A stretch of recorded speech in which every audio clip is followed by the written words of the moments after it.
want to tell you a story about two twin brothers. You can read about these guys in the book of Genesis in the Bible.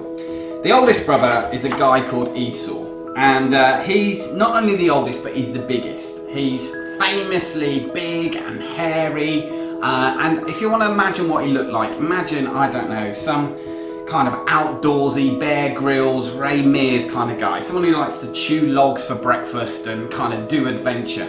And he was the hunter in the family, so he would go out and he'd sleep out overnight, and he would then get up really early and he'd go hunting.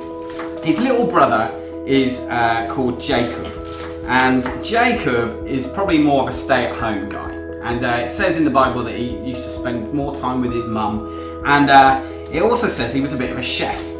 And so one day Esau, the older brother, comes home from the hunt, and he's had a disappointing hunt. He comes home empty-handed, is what it says in the Bible. So he's frustrated, he's had a bad day at the office. And it says that he walks into the tent where his little brother Jacob is cooking up this amazing stew. And Esau loves it. The moment he walks in, he kind of starts to see all the amazing food. He's been out hunting, he's hungry, he gets the smells, all these things arrest his senses.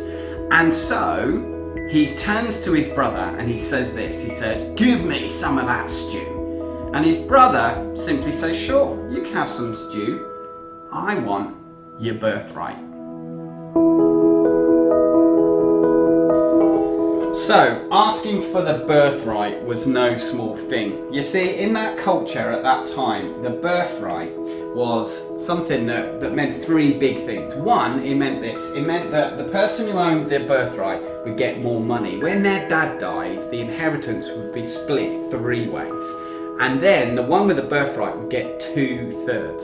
So having the birthright meant you got a lot richer a lot quicker.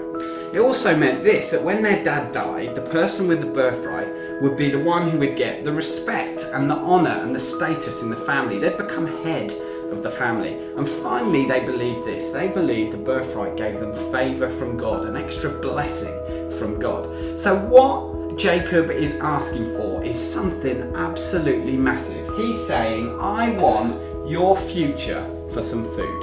I want your destiny as the number one son for some dinner. What do you reckon? Are you interested?"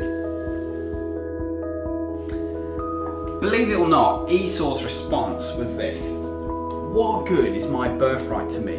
I'm going to die if I don't have some of this stew." Which is a bit ridiculous, really. There's no way Esau's going to die. He's just going to feel a little bit more hungry. But to him, somehow this stew had started to be the most important thing that he could think of.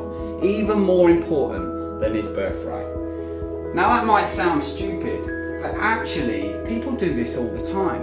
We make a trade. The things that actually really matter in life, we trade off to satisfy an appetite.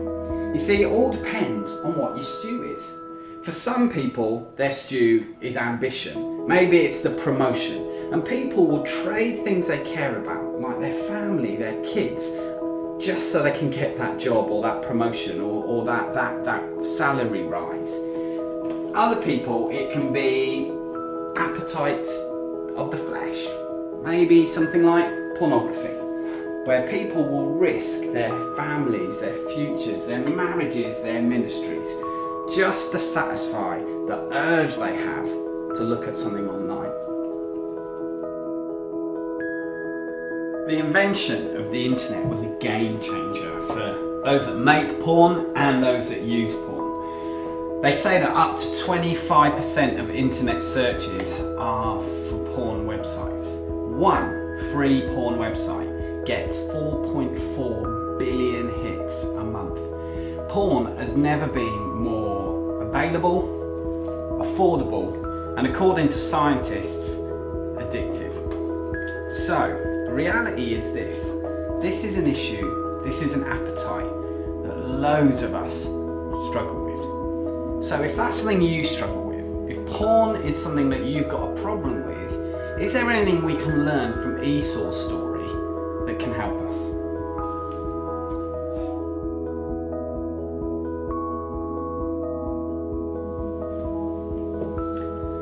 There are a few things that maybe made this a big problem for Esau.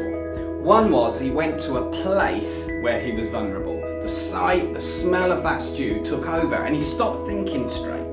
But the other thing was this, he forgot who he was. He forgot that he was the firstborn son. Somehow that stew made him forget what was really valuable. And actually those two things are what it was all about. He didn't realise when he was vulnerable and he forgot what was valuable. If you've got an issue with porn, we're not going to be able to help you in 2 minutes, but here's some things you could do to start to tackle the issue. Why not list the times when you are vulnerable? Maybe that's a place, maybe that's staying up late when the rest of the family have gone to bed, and then plan to avoid those times. Also, make a list of what is valuable, what really matters to you. Maybe it will be relationships or family or things that God has called you into. And then finally, be dangerously honest. Tell someone that you've got a problem that you want to change, but also about those lists so that they can help you think that through. Maybe the idea of telling somebody you know is too scary right now.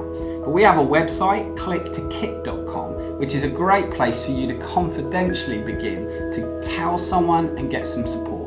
So you can always check that out. So my challenge is be dangerously honest with yourself, with God, with someone else.